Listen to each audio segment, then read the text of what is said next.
Sessions with Cheetah Will View, and welcome to the show. Tonight we are speaking with actor, producer, screenwriter Timothy Chizmar. Will be here in about 15 minutes. He has done quite a bit, and that includes the world of the culture, the nudist culture, which was actually rather big in the 70s when I was a kid. Growing up in the 70s, I remember seeing a lot of nudist camps and a lot of events. There was Black Beach down in San Diego. That's what I remember. And I think there was one up in San Francisco too. That was a nudist beach. Um, but I would be honest with you, I didn't know the culture was still alive in today's world. I didn't think that it actually would still go, but yeah, it is actually. And Timothy has embraced that lifestyle, and as well as being a film producer, he also runs Spooky Ninja Kitty Media, and they help bring your talent up to the forefront with a lot of different services. If you want to become an actor, if you want to learn how to, if you need someone to hire a film production for you, you want to be producer, you want to get a film production going on, Timothy can help you do that. Um, he also helps writers craft their books. Does comic book publishing. That's going to be interesting to talk about because I guess there is a lot more indie comics out there than I realize. I mean, holy cow! Yeah, we'll catch up with the state of comic books in the comic book stores and see where we're at with that. Um, uh, and then and life coaching, consultations, public speaking, and events. So Timothy can do it all, or he can help you do it all if you employ him to help you do that. So, and like I said, he's also an actor as well, and he's also done some films, and we'll be talking about a couple of them, Naked and Not Afraid. Also, be talking with him about Hell's Coming for You, which is a very interesting story. Um, he says this is the actor Dylan. I don't know if I can't pronounce his last name. I'm gonna let Timothy do it, but he is actually the first actor that has been born, disabled, to ever lead a action movie. Hell's Coming for You. I took a peek at it. It's on Tubi. It's very heartfelt. I'll put it that way. It comes from the heart, and that's the fun thing about it. Everybody looks like they're having a good time, and yeah, including think about that. I mean, a lot of times we see people who are disabled. They're in movies, of course. Being the original OG, original The Flash. Um, we had, of course, people who are actually disabled. There's been a few actors out there in wheelchairs. The one I remember most was the guy his name was Scotty, and he played on Highway to Heaven, and he was paralyzed from the neck down, and he was an actor. All right, Timothy got here early, so we're gonna go get him because you know how it is over here. We never leave anybody in the waiting.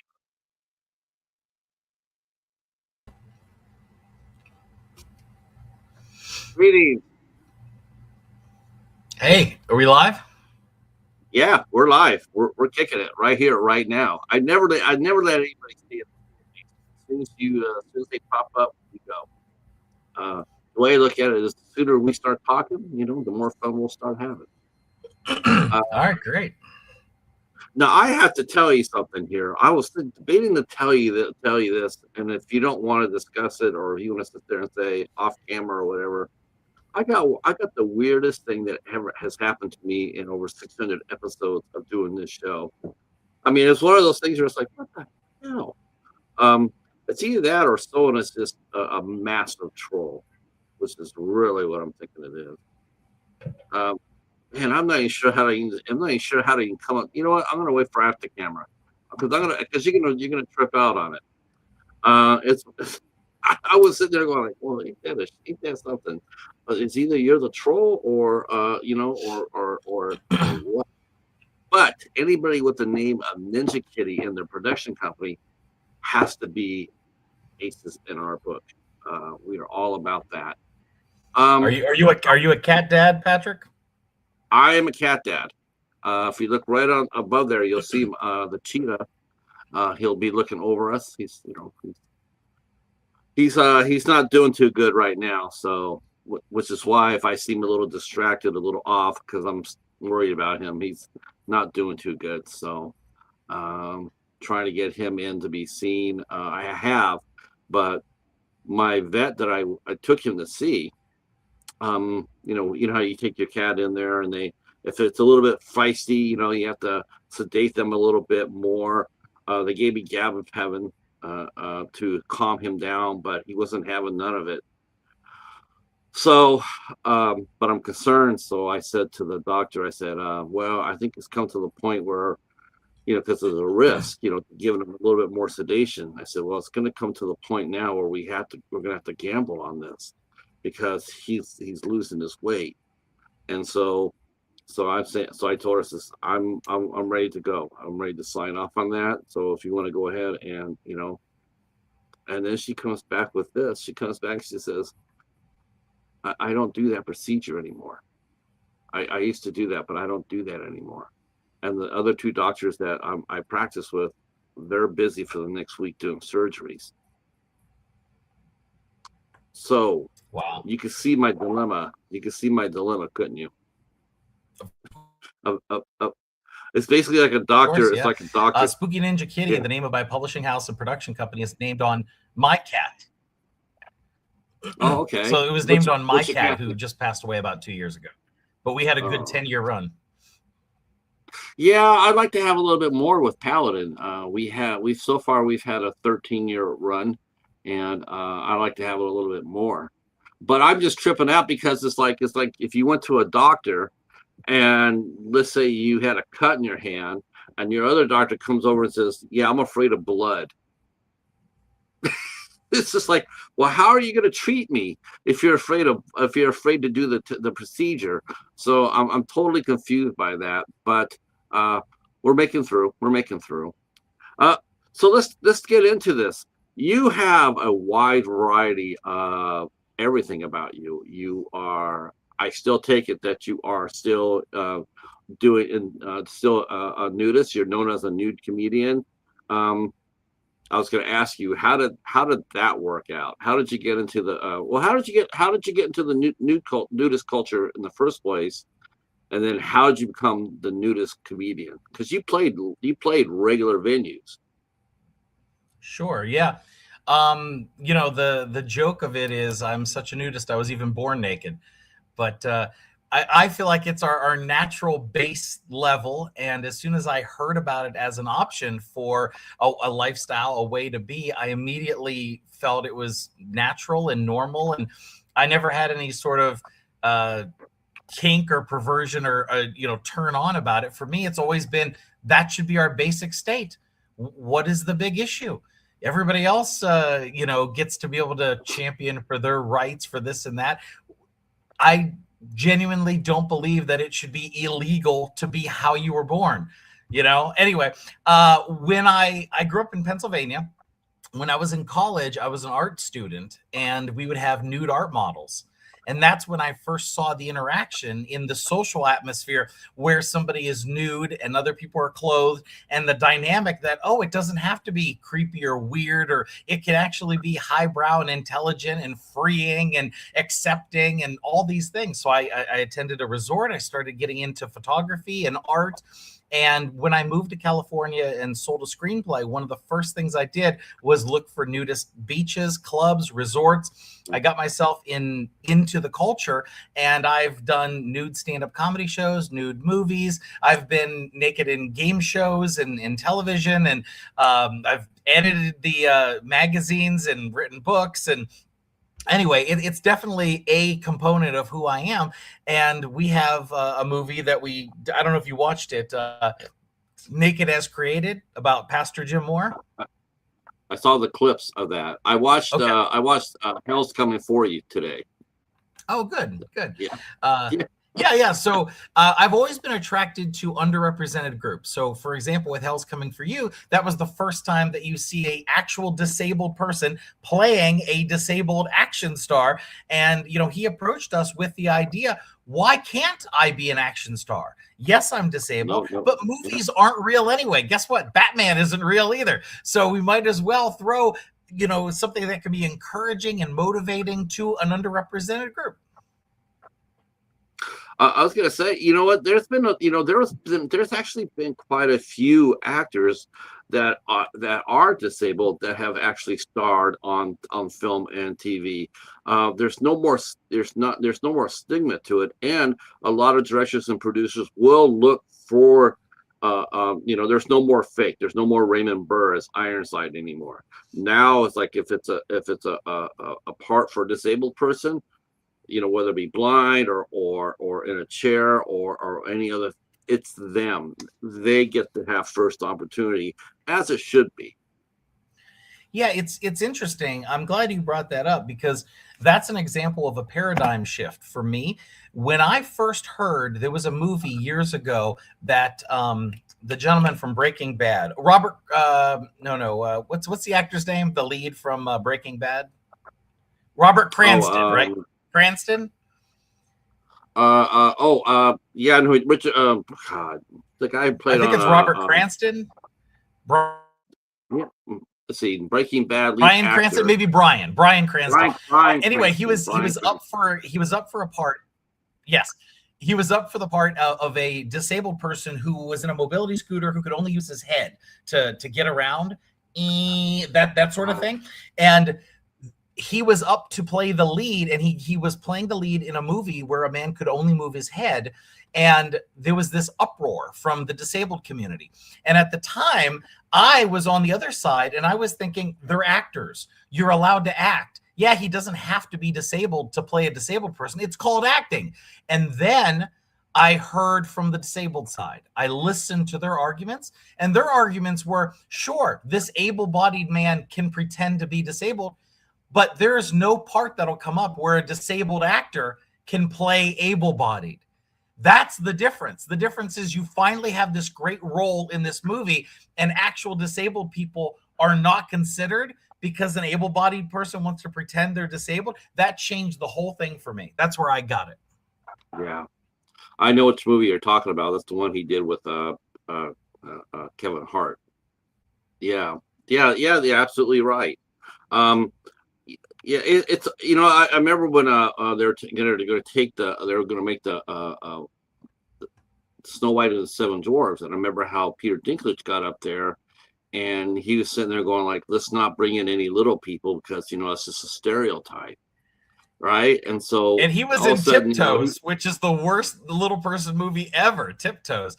A lot of my friends are little people, so I could talk all day about that. Well, I thought was interesting was the fact is he got up there and said that. He says, are we gonna, let's not hire dwarves. It's the last thing we need to see is dwarves. And the thing was, so he walked off the stage, and then I think he really thought that he had done something brave. Whereas, and when he got off, his community just jumped on him, going like, "You just took away 7 jobs from us. 7 jobs. You have your money. You have your fame. We're still hustling for ours." Exactly. Right? Yeah. And he thought he was going to go out a hero, and he ended up making a rare misstep. So yeah, I thought he did really well. His name's Dylan, I believe. I thought he did really well. I thought it's like, okay, and you look like you guys were having a lot of fun. That's what I took away from the movie, was like, this is like watching the A-Team episode with all the guns and fire play and everything going on. Like, this is pretty damn cool. Plus, that guy in the white suit. The guy in the white suit was really hot. Oh my God! That guy went out with a bang. Yeah. Do you still want to go out? I'm like, if I wanted to go out, I'm not so sure I go out like that per se. But I Oh, and the thing too, the car that you use in the opening scene, Amphicar. It's I've an seen that. Amphicar. I've seen that before. That was, I don't know if it was the same one or not, but there was an old TV show in the 80s called 240 Robert, and they had that car in there. I wonder if it was the same one. I just Probably saw not. that and But I'm there's a going like, very that's so limited cool. amount of those in the United States. There's something like 300 or 500 left. And so Uh, they'll take people out on boat rides. And yeah, you go straight from driving on the road to right in the water yeah, and you're off and going. Yeah.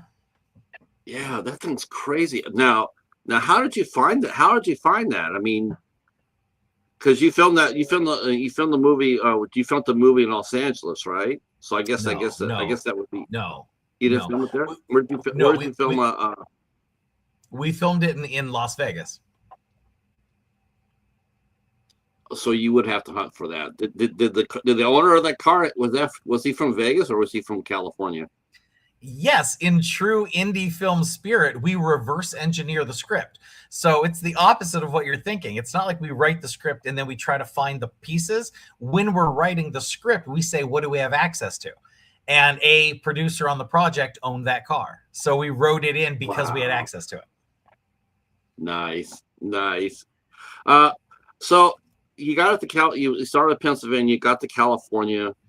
When you got to California, was there a lot of like? See, I grew up in the '70s. I'm older than you are. I grew up in the '70s, and the nude culture was pretty vibrant back there. But now being what it is this still vibrant? Did you have any trouble meeting folks?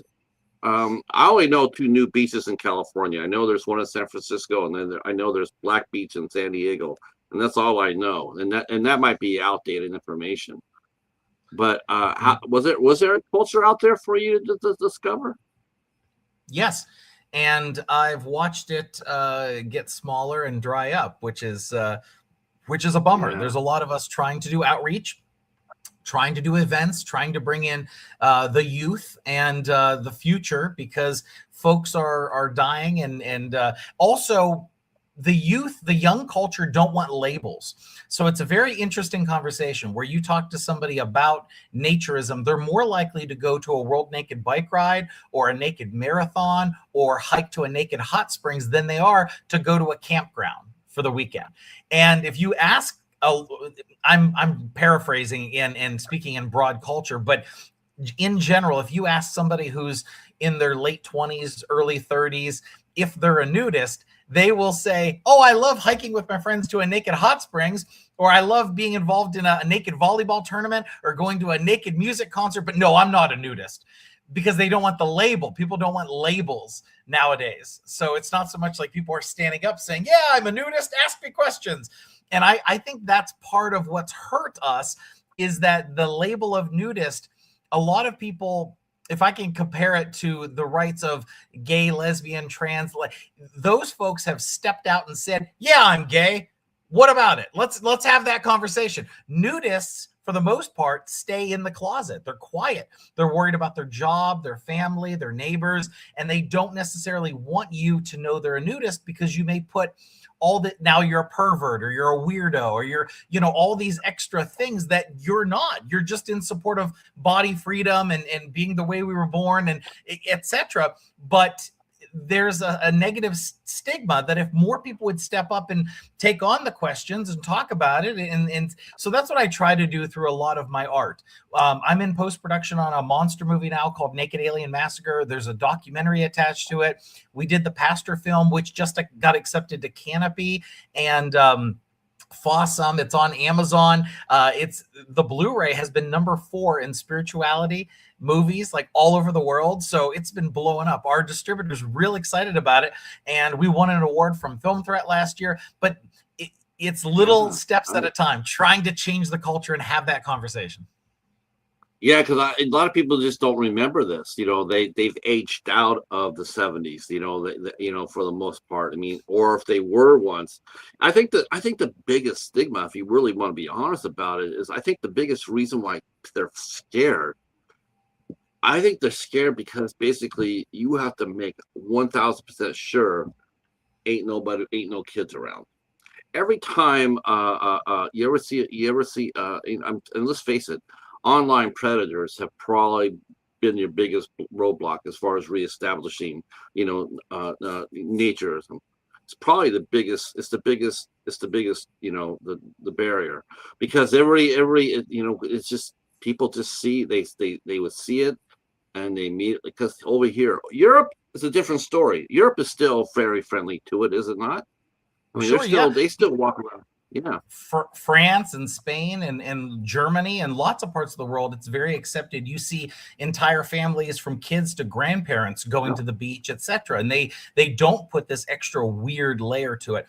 I would say more so than kids and families, a big issue nowadays is phones taking video and pictures, creepy people yeah, trying to hide things, even yeah. camera phones, all this sort of stuff. That's been an area, but that's why you have organizations that monitor and screen and make sure that the folks who are going to these events are on the up and up, and everybody is vetted before you're involved. Yes, yes. The Jim Moore, I saw that. I saw that. I saw that. Now, I was going to ask you, was that based off a true story? When I saw it, because it looks like it, the way you have it labeled, it looks like it's something like, okay, this is a true story about a guy who started out, and then he embraced it. He embraced himself. Um, The real life Jim Moore was, sorry. No, was there a real life Jim Moore? Yes. And he's still around, and he was actively involved in the writing of that script and producing the script. So the real life Jim Moore was a pastor of a mega church in Texas. And then when him and his family were approached by somebody about what do we do about these nudists, there was some nudists in their family. And so Jim said, I will study the word and I will see what God says, because Jim's not one of those preachers who will tell you what you want to hear. And so rather than be rash to say, because a lot of people of faith, they're really telling you what they think. And then they look in the Bible to find scriptures to try to back up what they already feel, what they're already their instincts and their gut. And so he said, no, let me read the word and see.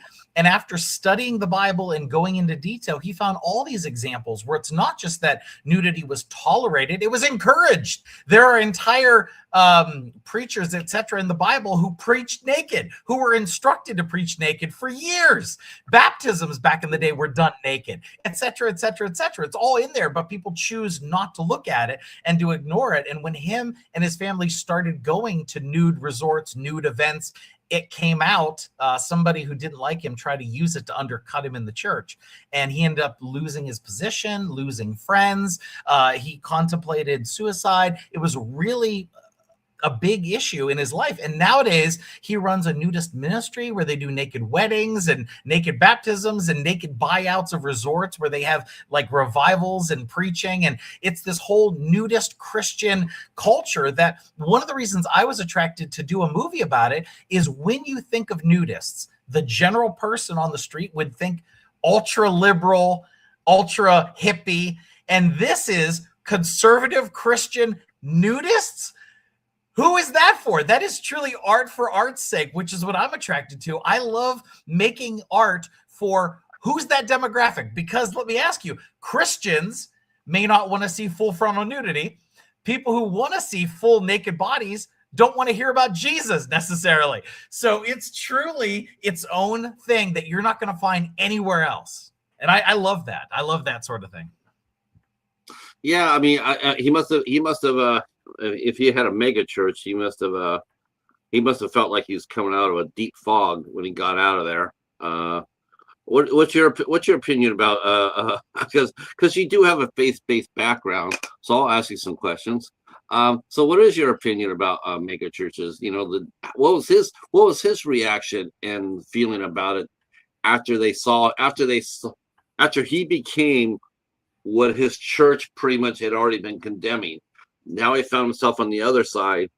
I wonder what was that like for him, do you think? What was it like for and if that was you, what was it like for you the first time that you embraced that lifestyle in front of friends and family?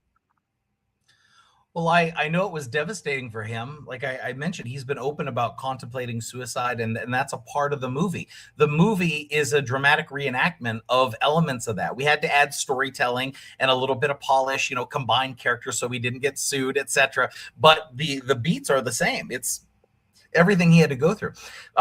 As far as my personal opinion about mega churches, I just feel like, and I'm one guy and I'm not a preacher, but my gut instinct is I want that one-on-one with somebody who is bringing a message and is a word of God and etc. And when you get those mega churches, you can't even talk to the guy.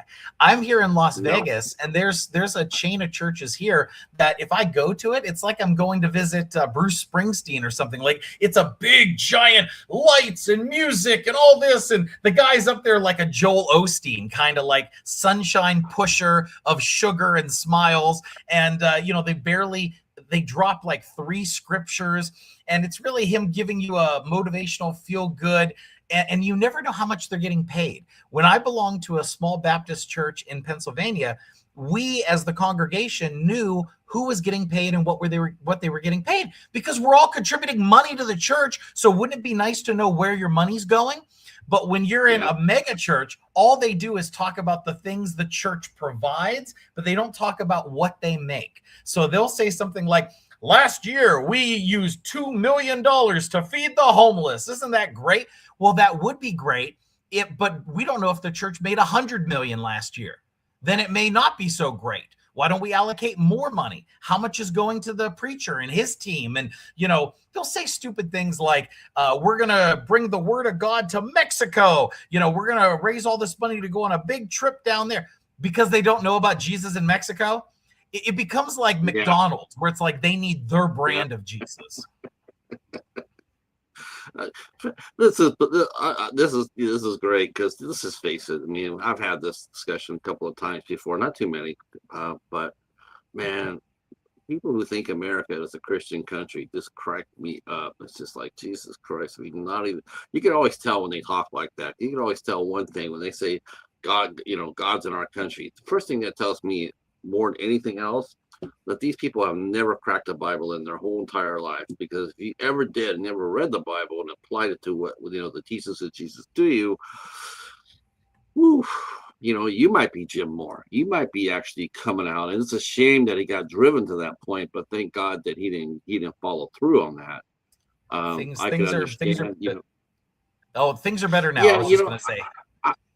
I'm sure, and it's just like, I just got done reading about the division between family and friends over the political spectrum, whether it be, a Trumper or not. And they're saying how many houses have been just totally divided. And it's amazing. How many people, have you ever lost a friend to the politics? Hell yeah. And if you haven't, you ain't doing it right. You ain't trying, in that respect. And the mega churches, and the people who they stay quiet. Their silence is, it's the loudest. Their silence is the loudest, because they don't come out and say anything about anybody. They don't say anything what's happening to our country. One of the reasons why you have to sit there and fight for a nudist, a nudist camp or what have you, you have to fight tooth and nail to make it happen. And you shouldn't have to. You shouldn't have to go through the ringers like that, but here we are, because this country is their values are so, I don't know. Do we have values in this country, Timothy? I mean, do you feel like we do? I think we have the framework for a lot of great opportunity. And, it'd be nice if more people stood up and took advantage of the opportunities that we do have in America to practice our freedoms. But instead, a lot of people are lulled into complacency. One of the things that was pointed out to me years ago, if you look at business owners in this country, the majority of business owners are people who come from outside of the United States and take advantage of buying a business, a convenience store, a gas station, and then they end up branching off and they have a chain of them. It's always people outside of the United States. It's not Americans. Americans grow up in this insulated little bubble, and they rarely take advantage of the opportunities that they have here, which is I don't know if it's a failing of our teaching, but for some reason we get lulled into this weird trance, and especially I don't want to sound like the old man on the hill yelling at the young kids, but it seems like folks are looking for a cheap, easy payday nowadays, right? Women turn to OnlyFans. How can I, get that easy buck? And nobody wants Yeah. to put in And some schooling. Yeah. There's a lot of people. I mean, hell, they do it for there's no difference between OnlyFans and a mega church. There's no difference. What's the difference? They're both getting paid for a service. Worshiping, Right? feeling good. Yeah. I mean, you can put anything as they're your doing. idol I mean, in your life. yeah. And I mean, anybody comes out there and says, "Well, look, any mega church or any so-called Christian complain about OnlyFans," is like, what's the difference? Tell me the difference between the NRA. Tell me the difference between a mega church. Tell me the difference. I mean, there is none. You're one and the same. You just, we just call it different, but you're not doing anything. They're not doing anything different than what a lot of people are doing. But I think what's interesting is the fact that like we've had some major disasters that have happened.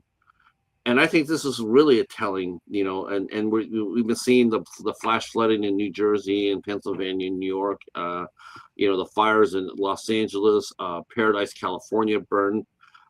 I was talking to a journalist a couple of weeks ago, and she's a journalist outside Chico, and I said, what's the what does Paradise look like? What does it look like now? And she commented that it's about 1/6 completed.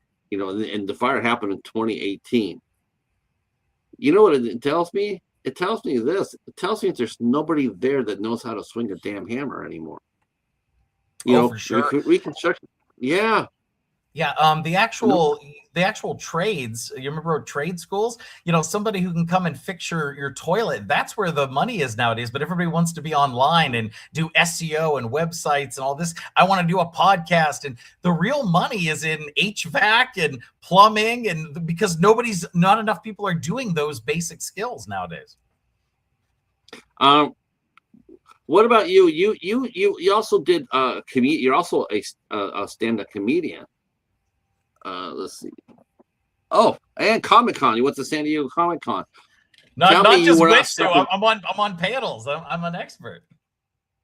Oh, okay. What did you speak about on at San Diego?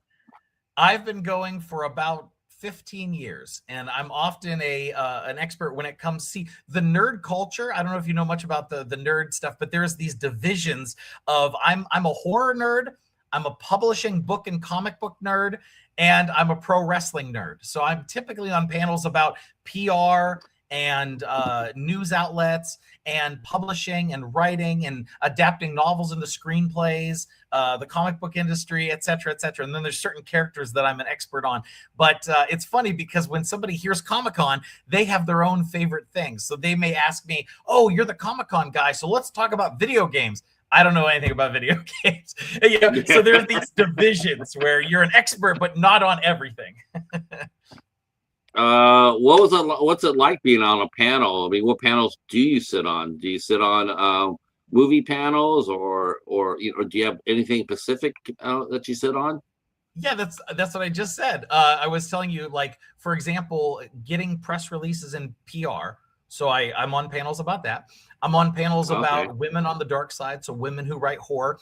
I ran the Las Vegas chapter of the Horror Writers Association for 2 years, and I'm a winner of the Bram Stoker Award. So I've worked with Clive Barker, who's on the Mount Rushmore for horror. And so scary movies and comics and projects, that's an area where I'm an expert on. Pro wrestling, I ran a pro wrestling company in Pennsylvania for years, and I've been a ghostwriter for the WWE, being the one who actually writes the wrestlers' novels. So I work a lot with wrestlers. I combined a pro wrestling stand-up comedy tour that ended up with a series on CMT. So wrestling, comics, publishing, PR, in general, that's kind of my area of expertise.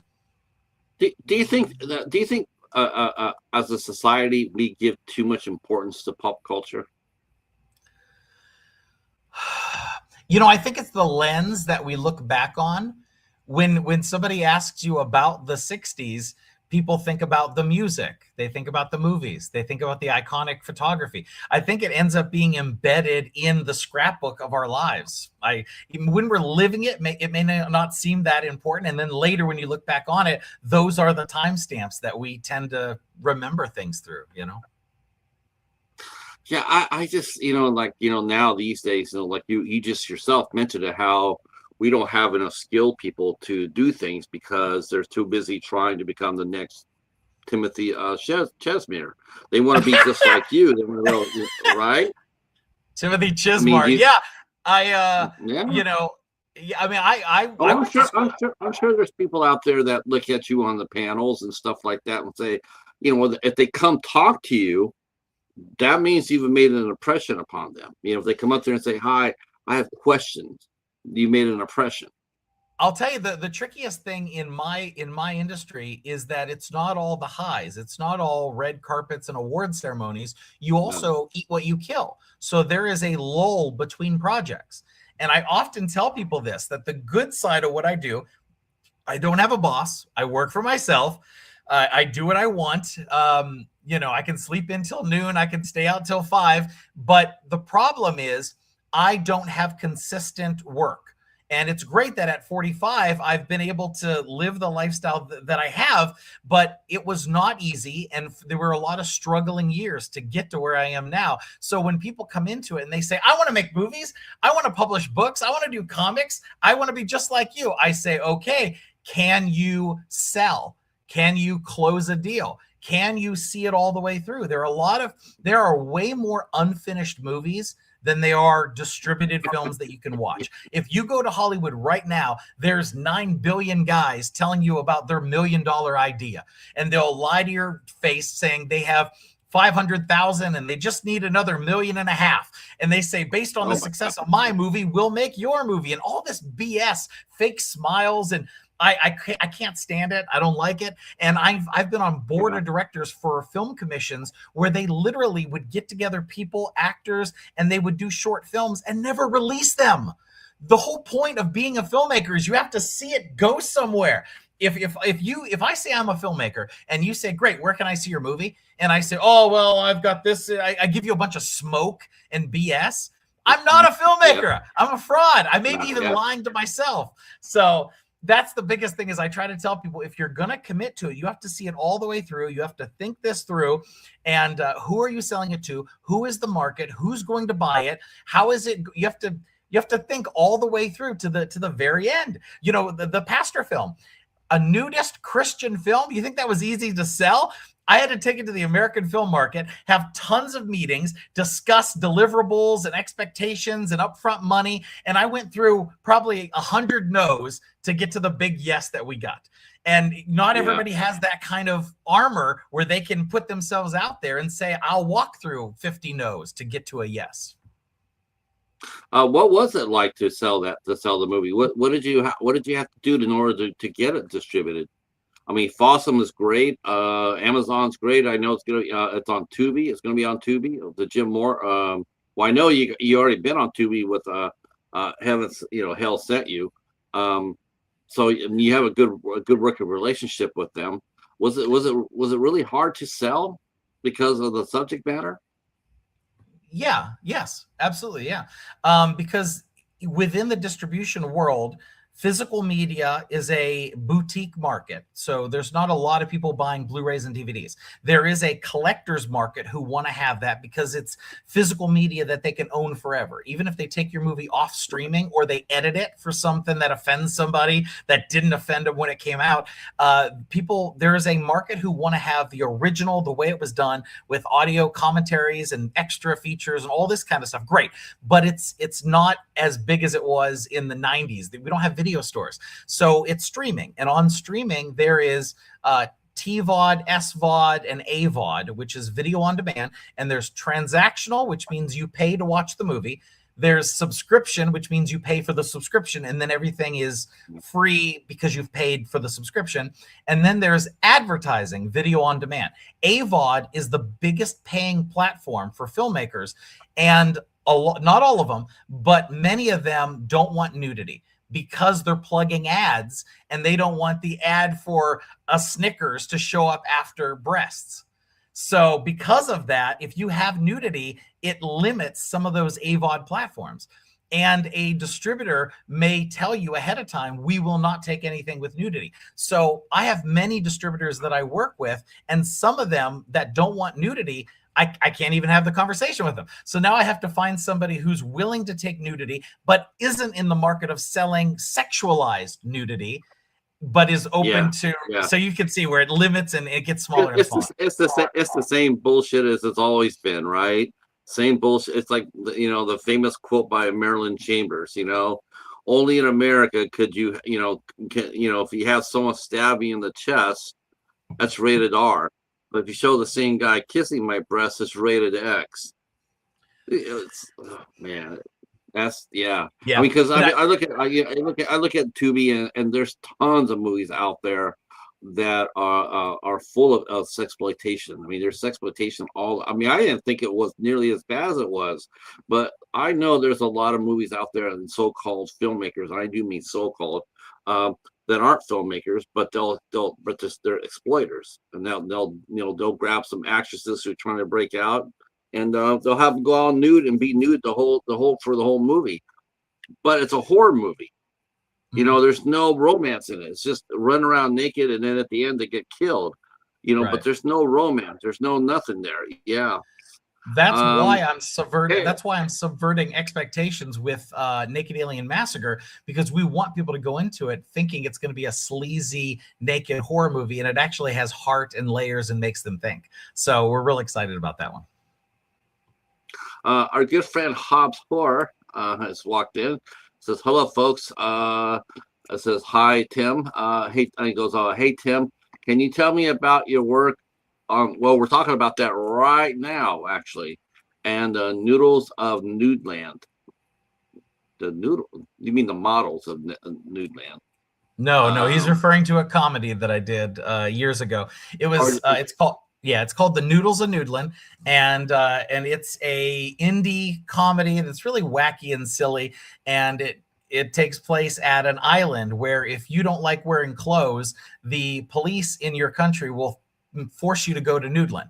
And so they would think that now that they're on an island where everyone's naked, you're with your people and there's no issues. But the truth is they still have insecurity, and they have, demons tormenting them about you're not good enough, you're not pretty enough, you're not, people don't like you, et cetera, et cetera. And so it really deconstructs a lot of nudist principles and thoughts. And it's a comedy. It's on Troma now. It's on all channels. It's on Movies Go. And it got a lot of attention. It was nominated for 2 awards from Film Threat, and we had some great write-ups and good reviews. And yeah, it was fun. For the longest time, I did mainstream projects and movies, and I really wanted to do something in the naturist realm. So that was my first tipping my toes into a nudist comedy. And it based on the attention, we ended up getting Josie Konski from Clint Eastwood movies, and he did Sweetwater, this movie about basketball. He came on board and became a investor and a sponsor for a 5-episode nudist talent show called Naked and Not Afraid. And I mean, just one thing after another. When you step yourself out there and you say, this is something I want to represent, you end up getting other people popping up who say, I like that, or that's making me think, or, I never thought of it that way. And it changes the conversation and the dynamic. And that's what Noodles and Noodland led for me to get to the point where we're at right now. So I'm looking at it right here. How do you take? As I'm looking at this, I'm just curious. How do you take criticism for the movies like this? Because you get it from probably about 95% of the people who have never seen any of your films. Yet those same people will turn around and throw down criticism. How do you deal with that? Well, I think you have to think about where it's coming from. You have to, you never pay a lot of attention to criticism coming from somebody you would never ask for advice. So if somebody says it's the worst movie I've ever seen, it's a piece of garbage, my general thought is, show me your movie. What does your movie look like? Because Well, almost nobody who has I can made a go. movie. I can actually do that. I can actually answer that question. I can take my phone, take my cheetah, walk downstairs, have him crap in his litter box, film it, and I can tell you right now, I've already made a better film than about 100 movies I've seen.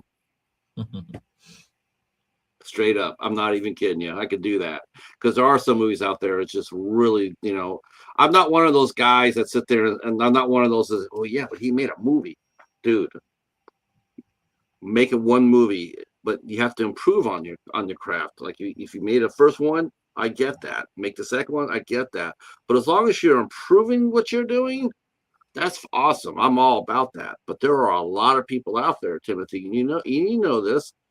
I'm sure you probably even know a few filmmakers that you like and respect, and you look at their movies and you go like, wow, I've watched his first 5 or 6 movies, and I thought they'd be better by now, and they're not. Sure, I mean, you it's can. just like, yeah, James Cameron, Christopher Nolan. I mean, the biggest Quentin Tarantino, like whoever you can think of, they have some stinkers. They go up and down. sure, Art is subjective, and then it's also a team effort. So it's not one person. Like we're talking about Tim Chizmar and Tim Chizmar movies, but I have a team that is working on the project. So you have to be able to wrangle everybody and get it the best that you can. I'm thinking of Good Will Hunting, the director of Good Will Hunting. Good Will Hunting is a really great movie with some magical scenes and great writing and the way it's shot, and it's perfect. That same director made a movie called Even Cowgirls Get the Blues. I dare you to make it through that movie. It's a slog, man. It is really rough. And the director was friends with the writer of the book. And so he did that movie thinking it was going to be a love letter to his friend, the author. And that movie had Uma Thurman and a bunch of interesting actors, but yeah, whoo, it is rough. yeah. It happens. There are definitely misfires. Let's Oh, see. the other thing I wanted to mention was if you're a celebrity or you have celebrities attached to your project, you also get framed in a different world within the filmmaking industry. So if you take a screenplay and you have unknown actors in a genre like drama or comedy that is super subjective, right? The stuff that people are laughing at in Texas, they're not laughing at in England.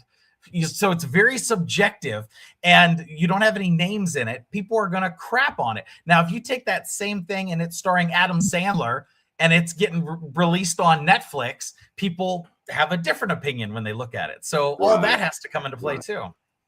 Yeah, you know what? I'll definitely have to agree with that because like I didn't see any like big names jump out at me when I was looking at the films.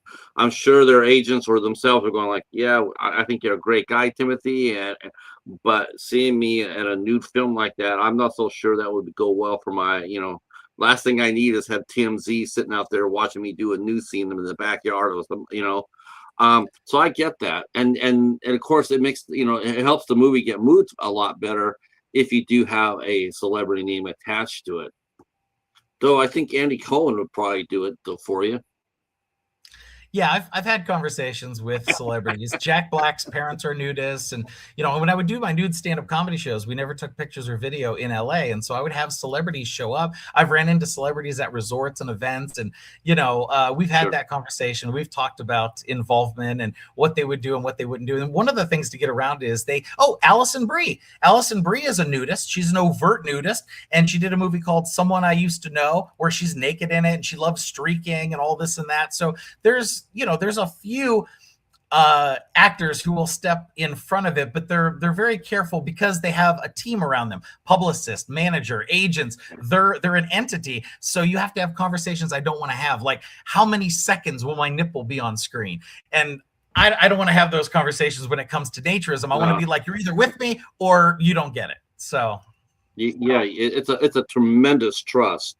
Tremendous. If you want to commit to that project, you just have, and based on your background, I don't think trust is such a hard thing because you've done it many times before.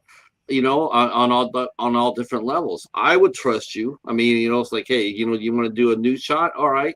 Because even though I'm uncomfortable with it, but if you've done it and you're comfortable with it, I looked at the pictures from Naked and Not Afraid. That Yeah. was some beautiful pictures there. There were beautiful pictures. I was sitting there like, oh, this is wonderful. I mean, ordinary people, not the supermodels. It's just ordinary people, Right. and they're just doing, living an ordinary life. Just having to be naked. If I do my Let's see. job right, I want people to forget they're naked. That's if I did my job Right. right. I want them to lose themselves in the story. And like Naked Alien Massacre, which will start screening around October or November of this year, I want people to lose themselves in the movie. And by the end, I want them to just be, completely, they were naked. I forgot. Right. Hobbs, let me go back to Hobbs's first comment. It says, tell me your work on spooky Ninja Kitty pizza. So first of all, I just want to know, do you have like t-shirts of that spooky Ninja Kitty? Yes. And me. I mean, look, I'm wearing a Tim Chizmar shirt right now. So I have merch from when I do stand up and stuff. Yeah. And yes, Spooky Ninja Kitty. We have comic books, we have books, we have all kinds of stuff. But he was talking about Spooky Ninja Kitty Pizza. That is a short film with Rob Van Dam, the WWE wrestler, if you're familiar. He was Oh, yeah. So Rob and I go way back. He's one of my wrestling buddies. I told you I've worked in that industry. So Chris Jericho and lots of guys are old friends of mine. And so yeah, we shot that together, and it's an inspirational. One of the things I wrestle with is food addiction. Like I've always had an issue with food. Both my parents were big. You and me both, brother. And so it's like when things are rough, I soothe with food. And when things are great, I celebrate with food. And so I've been at 45 years of age and diabetic, and I'm trying to cut sugar and watch portions. Long story short, the short film, Spooky Ninja Kitty Pizza, is about Rob Van Dam trying to convince me to go to his diet cult. And there's some misdirects, and I end up going to it. And at first, it looks spooky and scary, and they're wearing cloaks. And his real life wife, Katie Forbes, is in the short. And by the end of it, I learned to better myself and exercise and eat better. And it's worth a watch. I mean, it's online. You can find it. Spooky Ninja Kitty Pizza. Has it been worked? Has it worked? Yeah, I mean, real change is not easy. And I've done a lot of things. I've done boxing. I've done personal trainers. I've done Food Addicts and Recovery, Overeaters Anonymous. And right now I have a guy who prepares my meals. I don't keep anything with sugar in the house. And it's a day at a time. But I'm working at. Oh, and I'm taking the what is it? GLP-1, the Ribelsis stuff. So hopefully that'll help with the process. You know what? I never. You always hear about addiction, and you go like, man, you think about it, you go like, man, I'm not addicted to anything. I don't drink, I don't smoke, I don't use any narcotics or anything like that. And then you have someone walk up there and whisper in your ear and say, try going without ice cream for a week. Sure.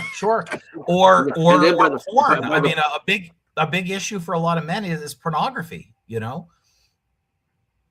I don't, is that I know we were talking about OnlyFans earlier, but I guess, is that really still a thing, pornography? Oh, very much so. All the surveys show that less and less people are having kids, and it's because you can stay in your house and swipe online and see anything you want to see. And so people don't want to think about a culture where if you don't like your partner, you're a swipe away from somebody else. It's just a very disposable way of dating and love and romance nowadays. And a lot of people think that they're not willing to put in the work to make what they have as good as it can be, instead of looking for something better, that shiny object, that new young hot thing. And it's a shame. It's a shame. Yeah, I truly, some things I just feel like I'm totally out of touch with. Like, I didn't know anything about anything, for a long, long time. A friend of mine, he came up there and, and we were talking, and, he says, oh yeah. Do you know you have this person that lives in Michigan? I'm going like, who? I was a wrestler, baseball player, you know, because that's a, no, it's a girl. I'm like, okay, I have it's it was an actress, adult actress, and I'm like, I don't have a clue what you're talking about, a clue, because I was married. You know, I'm married. I didn't look at that shit. You know, it's like I had Mm. a beautiful wife, so why am I doing that? But all of a sudden, it's like I had no idea half about anything about most of culture these days. I'm still like in the dark for half of it. Um, so that's so where can we see Spooky Ninja Kitty Pizza? Do you have that on YouTube? Yeah, yes. Yeah, it is Okay. on it's on Rob Van Dam's channel and I think Ben Hall's channel. But if you look up Spooky Ninja Kitty Pizza or probably RVD Pizza, it'll come up. Also, if you look up RVD Comedy, you'll get some of the touring stand-up stuff we did with him and the episodes for the Country Music Channel that we shot a million years ago. So there's a whole lot of stuff. Rob Van Dam has loved creating with me for the longest time. I did not know he did. I didn't know he had a pizza shop. It's yeah, it's a storyline, but it's a blast. Uh, It's definitely worth checking out. because I was gonna say he my buddy here Hobbs, he's actually a food influencer. Oh, Yeah, he eats and reviews pizzas and stuff. Uh, let's just see. like Dave Portnoy. Oh, that guy from Barstool Sports. Oh, that guy's a tool. Uh, let's see. I don't know if he's a friend of yours or not, but from but what I've seen from the guy, I'm just okay. Um, I'm sure you get some people like that. Do you get some people like that, or just like that? Just you get heat. You get heat for like especially comedians. Let's talk about that a little bit because I was really interested in how that happened. Um, like you went on tour with that. You put together a tour to do comedy, a nude comedy. How did that work out? How did you approach the bookers and the venues and get shows? I'm Well, for really curious about this. well, for starters, I didn't start off with the nudist comedy. I started off in traditional stand-up. So I started in the Ontario improv community. Within stand-up, you have to kind of decide which path you're taking for all the different clubs. So you're either a Laugh Factory guy, a Comedy Store guy, a world famous improv guy, and I went through the improv system. So I'm an improv favorite. I'm passed as a headliner, and I went from trying to get a guest set on a Tuesday to very early on I realized the industry, and I know this will come as a shock, especially anybody who's like a big artsy fartsy person, but the truth is the owners of the clubs want to make money. They care about selling food and drinks. So you could either look at it like a wannabe artist and you say, I want to hone my craft and I want to be the best comedian. I want to have a setup, a punch, a callback, tags. I want to be great. And so you spend 10 years kicking around open mics at coffee shops, working for cheese sticks and a beer. Or you can do what I did, which was I went into the industry, started getting some reps, and then immediately realized the general managers want to sell tickets. They want to sell food and drink. So I went straight to the general managers and I said, give me a night and I will pack this place because I'm a producer, promoter, and a comedian. And so they would give me their roughest night. Monday Okay, a night. Tuesday. Monday. And if you could do anything on a Tuesday, you'll impress me. Well, I went out there and I got together a team to do a show, a variety show of comedians. And I'd have somebody closing with 20 minutes, 5-10 minute sets, and an MC. And oftentimes I would close the show or I would host the show. And we together would make sure that we comped out the club. And I'm a very honest person when it comes to the entertainment industry. A lot of people like to BS and try to make things look better than they are. I will never tell you that I sold out a show. What I will tell you is I have comped out many shows. And guess what? The owners of the club, they don't care because if every seat is packed, they're making money off expensive drinks and expensive food. And at the end of the night, they are giving me the biggest hug and giving me a check based on the heads that are in the club. So we got to give away a free night of comedy and we got paid. They made money. Everyone's happy. I moved up from Tuesdays to Wednesdays to Thursdays to weekends. And I was doing the Ontario Improv, the Brea Improv, the Irvine Improv, the Hollywood Improv, the John Lovitz Comedy Club. I was going on the road. I was doing casinos. And I was a hardworking stand-up comic from 2006 until 2012 when I transitioned into like writing and screenwriting and producing more television. But you were asking about the naked comedy. I just want to make it clear that at first it was comedy, but it always had some sort of a draw to it. So for example, we did something called Championship Comedy, which combined pro wrestling and stand-up comedy. Because I had connections in the wrestling world, I would get Booker T and Rob Van Dam and Chris Masters and Raven and Sandman and Eric Bischoff and Paul Heyman and just names in the wrestling world. And then my connections in comedy would bring in the Ralphie Mays and the Gabriel Iglesias and the Brad Williams and Steve Trevino. And so we would have comedians and wrestlers on a show before we had things like Roast Battle. And so it was ahead of its time, and that became a touring brand. I also had kind of a college comedy touring brand. And ultimately, I ended up introducing nude stand-up later on after I had sold the TV show and did a few other things. So I kind of established myself as a legitimate, serious person in the world of stand-up comedy. And that allowed me to open other doors because I wasn't just some wackadoo with an idea. I was a guy who had had successful tours in the past and who could pack a club. And that's what they really cared about. Packing a club is, when you have that kind of firepower, that's awesome. I mean, you could definitely can do that.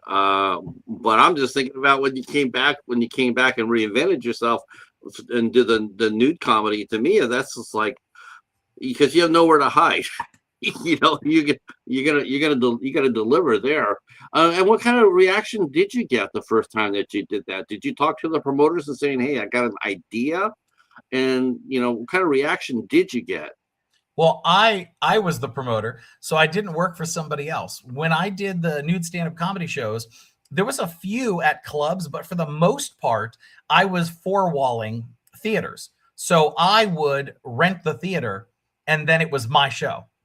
So you could rent it and do whatever you wanted, but I would buy it out as a nude comedy weekend with 2 shows on Friday, 3 shows on Saturday, and a matinee on Sunday. So the comedians got to work a bunch of shows, and there was more opportunities to work with nudist groups and clubs and organizations in the area. And my rule there, it's open for discussion and everybody can have an opinion, but on my shows, I mandated that the audience be nude and the comedians were nude. And the reason for that was I didn't want anyone to come and we were the butt of the joke.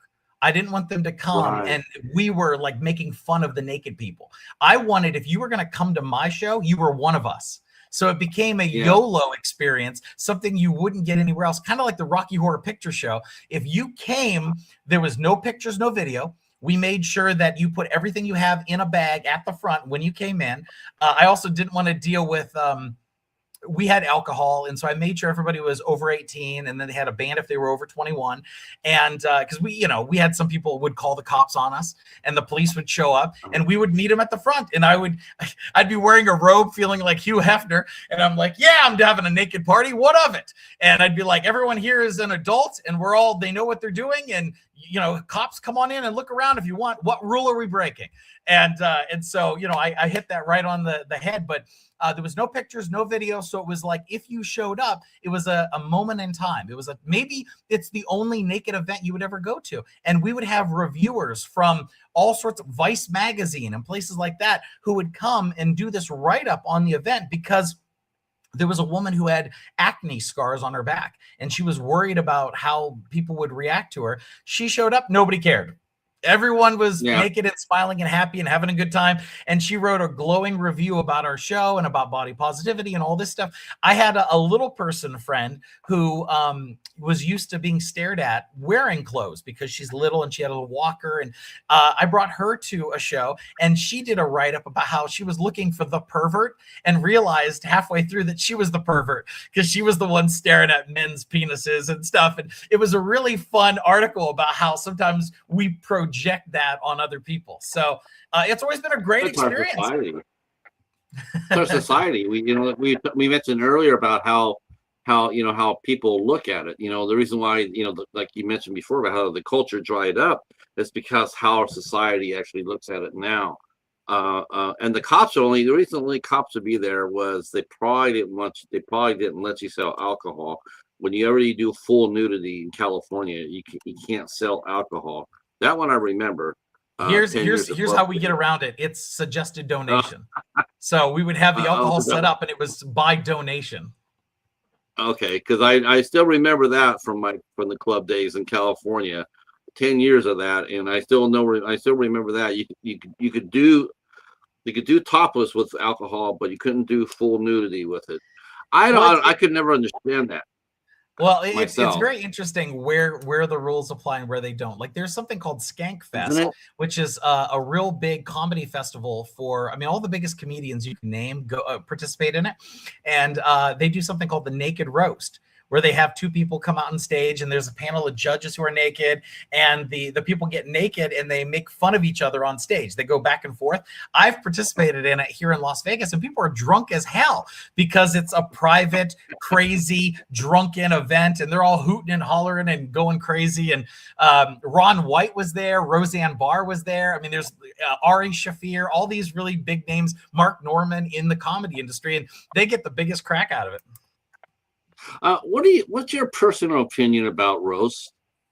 Are they dangerous, or are they just because I watch them, and man, I mean there's some shit that makes me laugh, but man, I just some of that it's just it's a fine line between being funny and being vicious, and Sure. it's like where it's like Yeah, no, I like agree. what they And oftentimes they'll push a celebrity onto a roast panel, and they don't understand that it's not about being mean. It's not about trying to be shocking and vicious. It should be about being funny.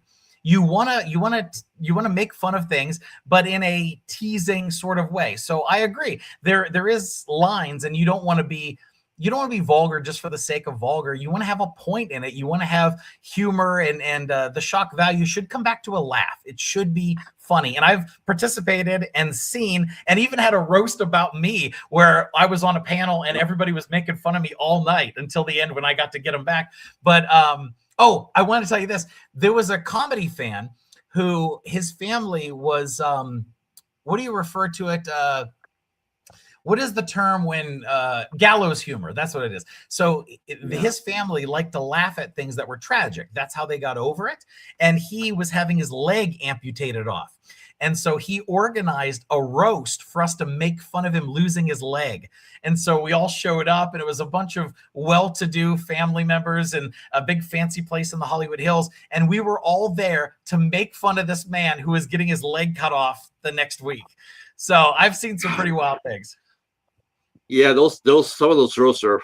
Whew, the only time I ever just like, there's been a couple where I just looked at and going like, you know what, make that throw more kerosene on that fire, because I want you want that person to get lit like nothing, like there's no tomorrow. There's some people that get out there and you go like, wow, that's sort of like a little bit, I didn't really like the idea. I personally, I didn't really like the idea, and I felt really bad for him too, because I know it hurt. I know it hurt like a motherfucker. And that's when they made fun about Pete Davidson's dad. I'm like, you know what? Even if you walk back there and said, "Oh, I'm going to do this," doesn't mean that you should do that, something like that. But yeah, I thought that was like, but what they did to what they did to Ann Coulter. Best fucking 10 minutes I've ever. I was on the floor laughing my ass off. They roasted that girl like there was no tomorrow. I'm sure she's still recovering. The roast about Jewel were pretty funny too. Jewel, the singer, when they called her Yeah, Trailer Swift and made fun of her tooth and stuff. That was good. she was a nice girl. She really was. I mean, a little bit too much underneath her mom's thumb per se, but she was a nice girl. I enjoyed working with her. She's a beautiful voice. Let's see. What else did Hobbs sit there and say? I swear I will stop after this. But what about nudes and noodles nudes in the news and fork you? How do we get a copy of these? I do believe we can get a copy of these by going to Spooky Ninja. They had the website. Spooky Ninja. Let's see. Spooky Ninja Kitty website. We can get all your releases through the website, right? I would recommend for some of the stuff, go to nudisthumorist.com, nudisthumorist.com. And then if you're interested in the naked news, it comes out every Saturday. It's a long form episodic update on what's going on in the nudist community. And that is at closefree.com. That's closefree.com. Okay, I'm going to throw this on here, Hobbs, so you can check it out. Here is the website, nudisthumor.com, and there you go. Nudisthumorist.com. Nudisthumorist.com. Yeah. Did I say nude humor? I'm sorry. All right, so let's see. It sounds like, how do we get a copy of this? Sounds like stuff Patrick needs to add to the red bins. Oh, oh man. Okay, so that I have. Oh man, how do we know how do I explain that to people? Yeah. So I like these bins, red bins, and I keep different movies in it, and then I review based off what I have in the red bin. I have one.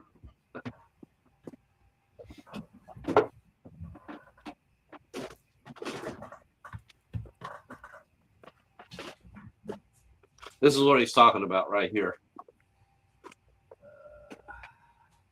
Grabbing a couple of physical medias here. Yeah. It's something, there's something very fun. There's something very fun. What's that? There's something very fun about having physical media. Like I said, there's a boutique collector's market, but it's just something that makes you feel like a real filmmaker when you can lay your movie down and say, listen to it, go to the bonus features and the commentary and all the extra stuff. And it just feels good. It just, it makes it real. It's so sad to see that, it's very hard to see a lot of indie filmmakers. They make the movie to get it out there, but they don't have enough money left behind to get physical media copies because it's expensive. But more power to you. People can go and check out and support your work through that, through the website. The novels are on Amazon. I have comic books that I sign and put at shops all over the place. I mean, there's so much going on all the time.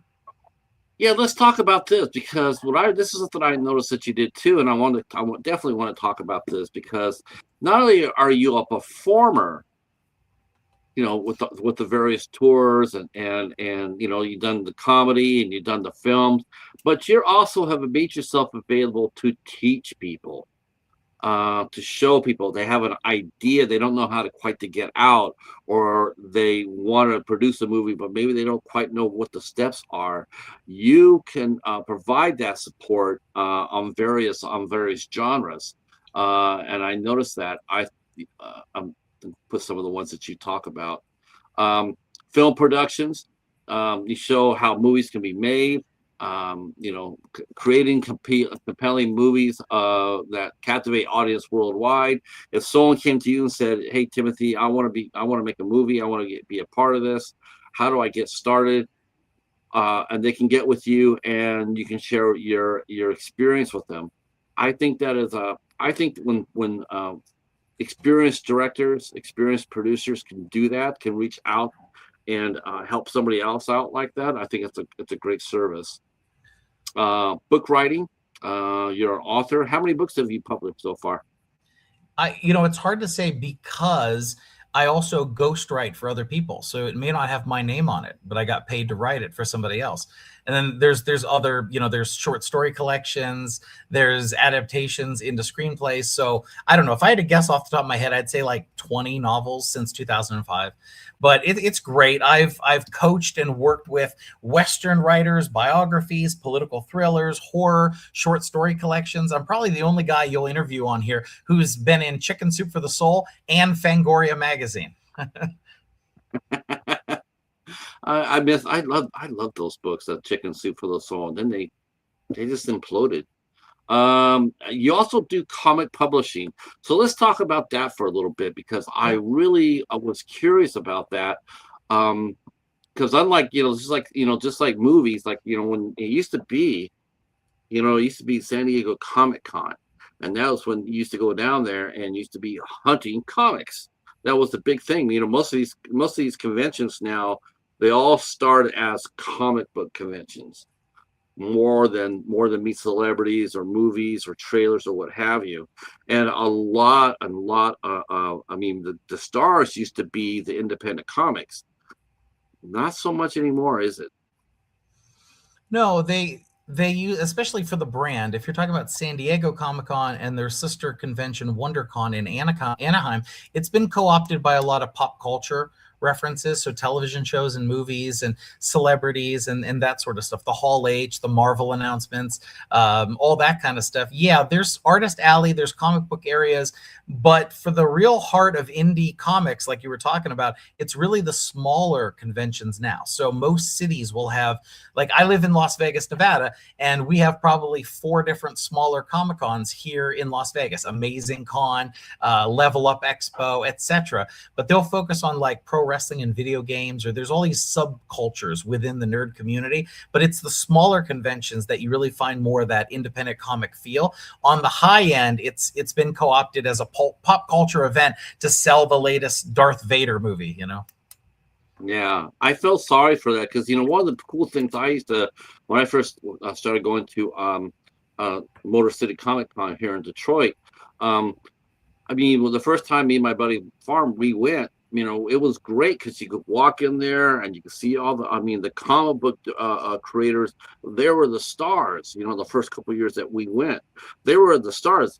You could walk by a celebrity line and there'd be nobody there because some podunk down the roadway was doing their latest comic book. They're freehanding, and people were there to watch them, and it was really cool. And they used to be able to buy comics for real cheap, and it's real plentiful, and people were there. I mean, people would be walking, they would be walking off with stacks of comics, most of the time from people they really didn't know or they heard about through word of mouth and what have you.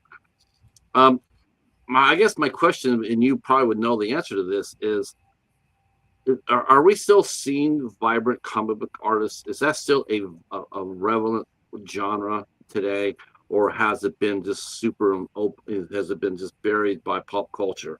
I mean, if I go to San Diego Comic Con, exactly how many real comic book drawers would I see? Publishers, how many would I really see versus say even as little as 10 years ago? Well, I think less people are trying to make a career of it, so it's been kind of stagnant. I haven't seen it grow. That's the thing. I think people are aging out. The other issue is AI, and I don't want to go through a big giant conversation about that, but it certainly has an effect because it's about money. It's about who's paying for what. And if somebody can put something into an AI generator, why hire the artist? And so that has affected the industry. And in general, there are still people who are excited about. I'll tell you one of the things that I'm bummed out about. Nobody buys newspapers anymore, which means one thing that I loved when I was a kid was comic strips, was the Sunday Yeah. funnies. And I Oh my loved your God. Calvin and Hobbes and all this. I loved that stuff. And nowadays that is not an option to be a No. comic book artist, because you could try to sell it online, but you got to promote your website and market it and all that. The actual newspaper. When was the last time you picked up a newspaper? I can't remember. I was thinking to myself, maybe Watterson may have had it right. He must have, because his comic strip was the most popular in the world at the time when he stepped away. But and it's so weird too about the real big comic book artists. They make they create all this great art, a lot of funny lines, a lot of heart. But Jesus Christ, are they reclusive or what? So it's the times are a changing. Things don't go backwards; Yeah. they move forward. So it's like you got to kind of learn to pick and choose your battles. I know some wonderful comic book people who run comic book publishing houses and do their own comics. But the real truth is, and they're pretty honest about this, they're all struggling. There are no Yeah. Teenage Mutant Ninja Turtle explosion, right? Like people do their comics and they try to sell them and they hope to make enough to make being at the convention worth it, but nobody's getting rich. And I know a friend of mine who was, she ran a female-led publishing house that did all these female-written, female artists books, and she ended up cashing out because she couldn't make any money. That's what that yeah. I mean like before about pulp culture is like, are we are we in danger of pulp culture? Is pulp culture causing our society, I guess definitely still causing some segments of our society to collapse upon itself, because it is pulp culture. It is the internet, the internet and what have you. They really have, and it's ironic too that the very art that we talk about saving by diving into pulp culture, you're doing your part. When you go to comic cons like San Diego Comic Con, you don't support the independent artists there. You're destroying what you're sitting there saying that we should save. You yourself are pushing that button, and you don't I even love it. realize it. I write a column for firstcomicsnews.com. If anybody's interested, firstcomicsnews.com. My column is TMI with TIM, and I've been doing that for about a decade or so. And we do monster pop culture pop-ups like Days of the Dead, Monster Palooza, all that, Midsummer Scream, and then we do WonderCon and San Diego Comic Con and wrestling events and all this kind of stuff. I love it. I love writing it. I love publishing it. But like you were talking about the coaching, when I talk to people, when I get flown out to the Idaho Writers Guild to be a speaker about the industry, people tend to ask a lot of the same questions, and they're not prepared for the answer. Like writers will tell me, I want to get paid to write. And then I will immediately flip that around and say, okay, I'll give you $1. Write me a book. You just got paid. How much do you want to get paid? Why do you want to get paid? Why should somebody pay you to write? Okay, somebody says, I've been working on my novel for the last 5 years.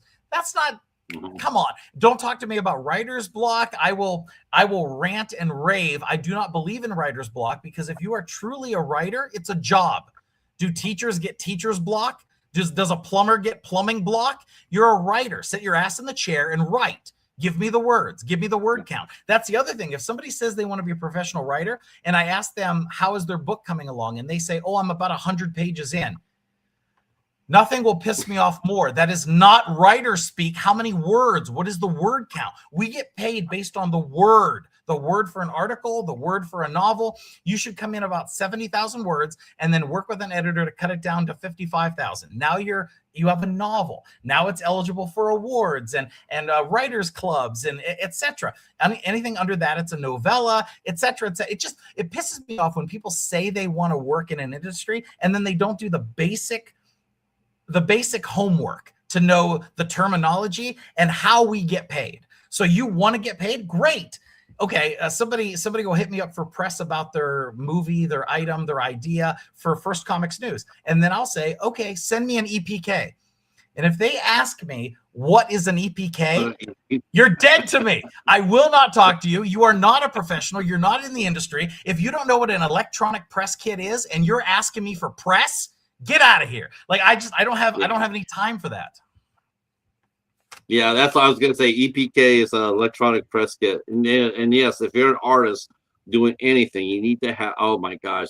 When I first started doing this, doing the interviews, one of the things I sit there was like, can you send me a press release? Send me a press kit, And then I sit there and send me EPS and, EPK. And they'd be sitting there and they'd be doing the same thing you just did. It's like, what's that? And when I meet the press kit, I got to have a press kit. I can't write. I mean, if you want me to interview you or talk about a project, I got to have some information. I just can't sit there and, and just sit there and say, okay, I'm talking to Jim Jones today, because no one's going to care. There's no hook there. I need a hook. You need to get people interested in you. You have to know how to close. You have to know how to sell. And wannabe writers will tell you about how they want to write the greatest American novel and it'll be wonderful, it'll be fantastic. You're not putting yourself in the mindset of the publisher. You could go indie, right, and just put it up on Amazon, or you could try to go with the traditional publishers. But the important thing is, why would they pick up your book? How are they going to make any money off of it? I had a guy that I was coaching who was bound and determined to go through the traditional book publishing way. So I got him an interview, and he flew to New York, and they read his manuscript, and they liked it. And over dinner, they told him they thought it was one of the best things they'd ever read, but they couldn't pick him up. And he wanted to know why. I swear to God, this is what they told him. They said, "You don't have enough Twitter followers." That is That's the world we live in. They would rather go with a reality show star that has 1 million followers, because whatever piece of crap book they put out will sell 1 million copies, than try to educate the public about who you are, even if you're a genius. They don't want to put the bandwidth in to educate everybody. So you have to be in charge of your own brand and get some sort of recognition. And that's what I tell people, like when it comes to indie publishing, some people will say, well, Tim, if I put my book out and I'm a success and I sell 1 million copies, why would they want me? People already read my book.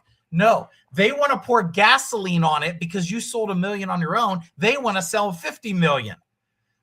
That's how it works. Yeah. Yeah, promotion is this is fun. Promotion more than ever. I mean, it's so important. It's like I mentioned it over and over and over. It's never been more important, because the old traditional way was you write that book. Back in the day, like I don't know. I mean, even Stephen King, and God bless him too. Stephen King, despite everything, knew one thing. He knew how to promote himself. He got himself out there. Even during his darkest days, he knew how to get his ass out there. And that's the same thing for today. It used to be an actor or a writer would kick out a book or a movie, and then they just ride off in the sunset for the next one. And it's like, no, come back. Come back, Shane, because you ain't done yet. You got to get out there, and you got to press the flesh. You got to get out there and if you're an independent writer, better call yourself some Barnes and Nobles or call yourself some local bookstores. Try to arrange a book signing tour, even if it's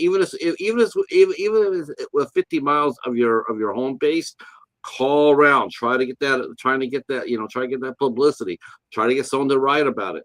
You have to do much more now, because it is so much out there. The information overload is out there, that unless you're willing to get in there and row, I don't care how good of a book is, or a movie, or a record. If you're not pushing it, how nobody's going to care. You got to get out there. And you're right about the social media numbers. That's how a lot of these movies get made. Now they look at it and like, I don't need to hire 3 B-list actors, support actors. That would cost me like another $8 million. I can get an influencer and throw them in there, pay them peanuts, and they're going to do all the work for me. They're going to do everything for me. I'm going to save $8 million because they're going to be somebody out there telling their 1 million followers, guess what I'm doing? I'm doing a movie. Why not? Hey, if you can make money, big money, especially on a production, anything you can do to save money for it, you do. So yeah, it's a different world out there, isn't it? What is Las Vegas like for creatives, Timothy? It's hot. It's really hot. You better have air conditioning. It's been like over 100 degrees lately. So 90 degrees at night. No, I'm talking about creative energy. What's it like out there? I mean, like when you go out, where do you go for your, to go out and to watch comedy or movies or bookstores, or, what's it like? Are people, whatever, a comment, you mentioned the 4 smaller cons. Are people showing up for these events? Are they vocal? Are they vibrant? Sure. There's arts and humanities clubs, groups, organizations. They'll put out collections of short stories and do film festivals and all sorts of stuff. It's pretty vibrant. I like it because it's a combination of really hectic, crazy, busy celebrities, but also it's quiet. It's still and quiet. You can hike out to a hot springs or so you have the stillness of the desert, and you have the crazy, chaotic energy. And when you live here, you don't do all the touristy stuff that everybody else does. You get to pick and choose. So it's a nice mix. When I lived in LA, it was too much of the high end. It was too much. Everything I did was about networking and schmoozing and parties and red carpets and events. And I just found myself after I don't know, 2005 to like 2016 is when I left for a year. I just found that I was picking up a lot of the traits of people in the industry who were fake and phony. And I found myself looking more and more like the people I didn't like when I first got there. And so in 2016, I took 1 year off of entertainment. I went to the mountains of Idaho and I spent a year working as a psychosocial rehabilitator, working with children who had anger issues and autism and, rough home lives and all this kind of stuff. So for 1 year, I detached, went up in the mountains of Idaho and just worked at a school with kids and said, I don't even want to think about Hollywood. And at the end of the year, I had written 3 novels, and I realized that entertainment was a big part of who I am, and I loved it too much to give it up completely, but I didn't want to live in the place where everything happened, because I always equate it to this. I tell people living in Las Vegas, I'm close enough to LA to feel the warmth of the fire, but when I lived in LA, all I did was get burned. And so I like where I'm at now. It's a nice mix. Hey, Luke Ponto is in the house. Glad you're here. Luke is also a YouTube content creator. He does live hangouts, talks about films. Got a good respected voice. Yeah, glad you're here for a second, Luke. This is as you know, we're talking to Timothy Chizmar. How do I say that? Am I killing it? Yeah, Chizmar. Tim Chizmar. Chizmar. Yeah. Yeah. Do you ever find yourself just killing names like that? Sure. Well, you know what? We have actually hit our mark. We have hit the 90-minute mark. And I tell you what, my last question to you will be, what is on your plate for the rest of 2026? So we have Naked Alien Massacre coming out. It's going to start screening in October and November, and that's going to open a lot of doors and have some great conversations. We also have a documentary about the making of the Pastor film and NAMM, and that is done by September Club. They did such documentaries as Jim and Andy, about when Jim Carrey played Andy Kaufman in the movie Man on the Moon. And so they have a great pedigree of projects. They did a movie called American Movie about Mark Borchardt in Wisconsin. He's a filmmaker. And anyway, they followed me and my team around for about 2 years. And it's the story about us getting this accomplished. So the documentary, we've got the movie. I'm working with a famous comedian right now who is known in the comedy world. He does a lot of projects with Adam Sandler, and now he wants to get into the horror world. So we are working on a horror story right now. And tomorrow I'm going to be in LA on the set of a horror movie that he's shooting right now with Pauly Shore and Doug Jones and a bunch of other folks. So that's pretty exciting. Please don't tell me it's Rob Schneider. No, it's not Rob Schneider, but it's in the same circle. It's in that same realm. That's okay. Yeah, I mean, okay. Well, I like Adam Sandler. He has a great group of friends, and but are you a big fan of Rob Schneider? Because I could be roasting his ass in front of you, and you could be friends with him for all I know. But do you know who Rob? You obviously know Rob Schneider, but do you know him, or know him? Yeah, no, I don't know him. I don't know him personally. Oh, okay. Whew. Don't want to unnecessarily fry somebody up with I don't have to, right? Has that ever happened to you where you inadvertently just says something like you found, like we mentioned this earlier during the roast?